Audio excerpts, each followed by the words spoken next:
Bukan ada nebeng rohani yang Anda bertobat, lalu semua juga akan diselamatkan. Anda diselamatkan, semua diselamatkan tanpa pemberitaan firman. Saya pikir itu tidak bisa. Makanya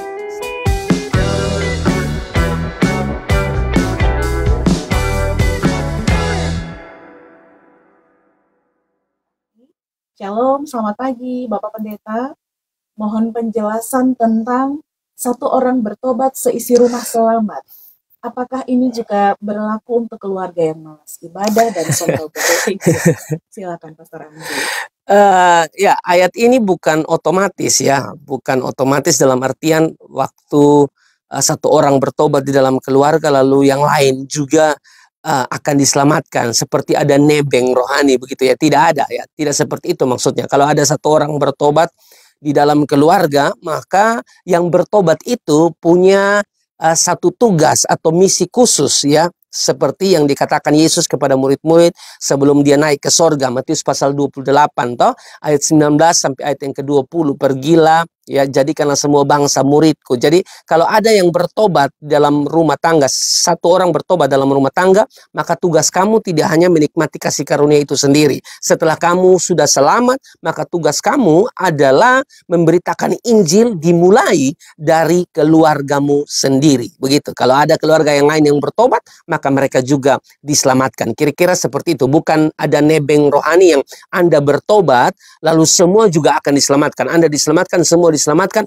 tanpa pemberitaan firman. Saya pikir itu tidak bisa. Makanya satu bagian firman Tuhan saya bacakan untuk Anda. Roma pasal yang ke-10 ya.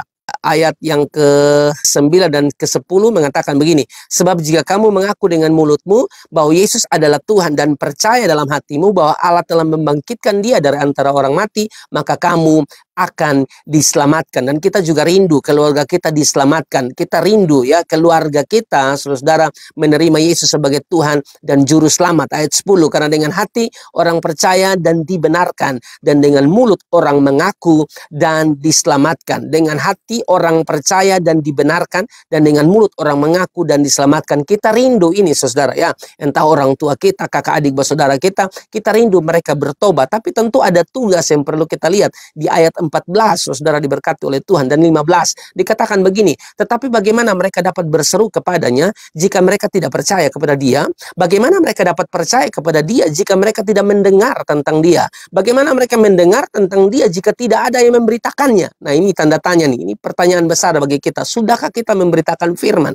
Bagaimana mereka mau bertobat atau mendengar tentang Yesus jika tidak ada yang memberitakannya? Berarti tugas kita adalah memberitakan firman, saudara. Dan bagaimana mereka dapat memberitakannya jika mereka tidak diutus? Seperti ada tertulis, betapa indahnya kedatangan mereka yang membawa kabar baik. Ya, pastikan semua kita yang sudah diselamatkan, semua kita pula yang mau buat komitmen bahwa inilah aku Tuhan, utuslah aku, kira-kira demikian. Pergi dan memberitakan Injil, biar banyak orang dimenangkan untuk hormat dan kemuliaan nama Tuhan yang dimulai dari dalam keluarga. Tuhan berkati.